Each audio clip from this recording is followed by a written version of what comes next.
regarding, just the public here, if you're trying to decide what's real and what's fake, whether or not what we're telling you is real or fake, you can take Charlie in his own words. I mean, shout out to Village Crazy Lady on X. She's a great follow. She just reads Bill Ackman's diatribe and says, okay, she goes through the itinerary. Bill Ackman just confirmed that he hosted his meeting with Charlie on August 4th and 5th. Here's Charlie talking to Megyn Kelly the very next day on August 6th.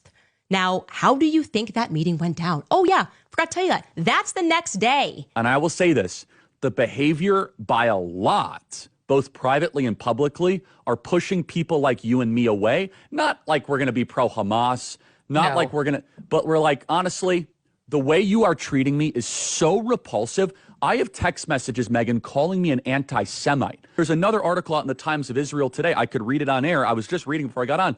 Charlie, what are you doing? Like, why are you, what am I doing? I'm sorry. Like, let's just take a step back here. I've been there. You can't even lie to, you can't even attempt to lie to me about what is pouring off of both of them. I was someone who spent my life, my political life, defending Israel. Didn't really mean anything to me. It seemed like a good, argument on its surface that we should support them. They're the only democracy in the Middle East. Okay, now I know that that's not even true. But like, who cares? I was just like pro-America, and I wanted to focus on BLM and getting Black America better. And then that happened. I said one thing, and suddenly like, woo! It was like they just line up. I remember the tweet. I said, no nation anywhere in the world has a right to commit genocide. And I was suddenly being flooded with messages from people, Dave Rubin. I remember this. I was like, what did you mean by that? And their text me, it's like, we can help you. You can help me what? I said something that made sense. Like, this should not offend anybody. Nobody has, genocide's not cool, right? Did something change? Where was I? It's when you tweeted it.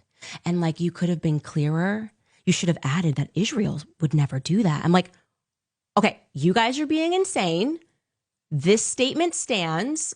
I was referring to Brian Mast's remarks, but even if I wasn't, and I just tweeted genocide is always wrong, that tweet should always be right. I can feel that energy, okay?